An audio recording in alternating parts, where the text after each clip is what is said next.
In 1911, the Mexican Revolution began. That same year, there was a young man, 20 years of age, who was in Mexico asking himself, or asking the Lord essentially in prayer, what do you want me to do with my life? The young man heard a call to be a priest. And so this young man by the name of Miguel went into seminary. But within about 3 years, the anti-Christian sentiment became so strong in Mexico that it was a choice for him. He either had to pledge his allegiance to Christ and leave, or pledge his allegiance to the state. And so he and a number of his classmates fled, and they went to Europe to complete their seminary training to be priest. Meanwhile, in Mexico, a new constitution was being written, and it had a number of very anti-Christian laws. One of the laws was that the government had complete control over what could be taught in schools. So essentially taking the Catholic out of Catholic schools. It made it illegal for any cleric to wear their habit in public. It made it illegal for a cleric to talk about any issue that the government claimed was a public affair in public. By 1925, Miguel was ordained a priest in Belgium. And it's a very beautiful story of a priest, when he's ordained, his first blessings usually go to his parents and his family. But they were all in Mexico, so he went up to his room and he laid out all the pictures he had of all his family members. And he would individually bless each one of them in spirit. A year later, he was finally able to return to Mexico, this time as Padre Miguel. But again, he had that choice. He would either be a priest for the faithful there, or he could give it up and be a Mexican citizen. So he chose to go underground, and he would celebrate the sacraments underground. He would celebrate Mass in the back rooms of the faithful Christians' houses.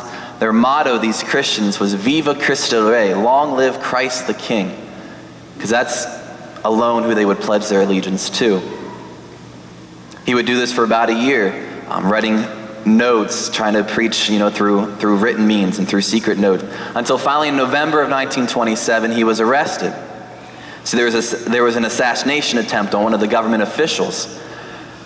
And so it was the perfect charge they could bring against him, even though he was totally innocent. They arrested him, they trumped up these charges, they declared him guilty without even a trial, and they sentenced him to death.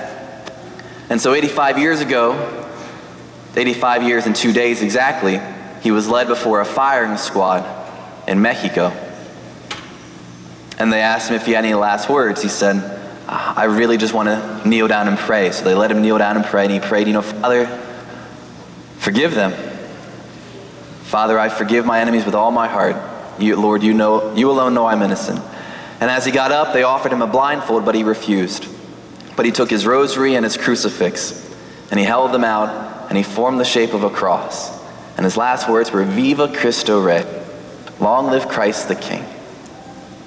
And then Blessed Miguel Pro was shot and entered into his heavenly reward. The president of the country actually photographed, or he had people photograph the execution. One of the first photographs we have of a martyrdom. His goal was to send these pictures all over Mexico to set fear into the hearts of the Christians there, that they would acquiesce to the government's demands. He made it illegal to celebrate a funeral mass for Padre Miguel. But on the day of the funeral, on the day of the burial, 60,000 Christians lined the streets as they processed his body to the cemetery. And though he was refused to have a priest celebrate that funeral mass, his own father led the burial rites and placed him in his tomb. But long live Christ the King. And as Jesus said in the gospel today, my kingdom is not of this world. My kingdom is not of this world. And every single Christian throughout all the epochs of history have always had to ask him or herself the question, who rules my life? Who or what rules my life? Because either Christ rules or he's relegated to something else. And so we stand now here at the end of the liturgical year. This is the final Sunday of the liturgical year. A great time of assessing our year, of rededicating ourselves to Christ in ways we might have fallen away. Now, does Christ rule, or do I relegate him to some other compartment of my life? No, Christ, he posed that question as the two roads, the wide and gaping road and the narrow road. St. John said it was the world or God. The early Christians, they talked about the two ways. St. Augustine, the two cities. And throughout all of history, that was always the question, does Christ rule, or do I relegate him? And now most of us aren't as blessed as Miguel Pro, as St. Joan of Arc, St. Thomas More. You know, in the year 2012, there's 150,000 martyrs this year. Some were killed simply for going to a Sunday Mass. Most of us aren't that lucky. Most of us, the question before us isn't, will we die for Christ, but will we live for Christ? It's not will we die for Christ, but will we live for Christ the King? Either he reigns or we delegate him. A couple years ago, a poll was taken of Catholics in America. And in the poll, they asked these Catholics, they said, do you consider yourself an American who happens to be Catholic? Or do you consider yourself a Catholic who happens to be an American? 3/4 of those who responded considered themselves Americans first and Catholics second. My kingdom is not of this world. Every Christian in every epoch of history has to ask himself, who rules my life? I was thinking, if you tell me what you eat, you tell me what you drink, what rules your diet, I'll know very quickly the health of your body. If you tell me what you read, tell me what you listen to, tell me what you watch, tell me how you spend your time. If you tell me what you feed your intellect and your heart and your soul, I'll very quickly know the health of your soul. The average Catholic American. The average Catholic American knows more about the lives of Hollywood celebrities than the lives of our saints.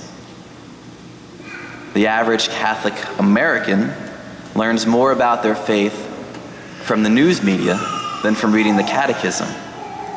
The average Catholic American spends 2 hours and 45 minutes watching TV each day, and somewhere between 4 to 5 minutes praying, including the meal prayers.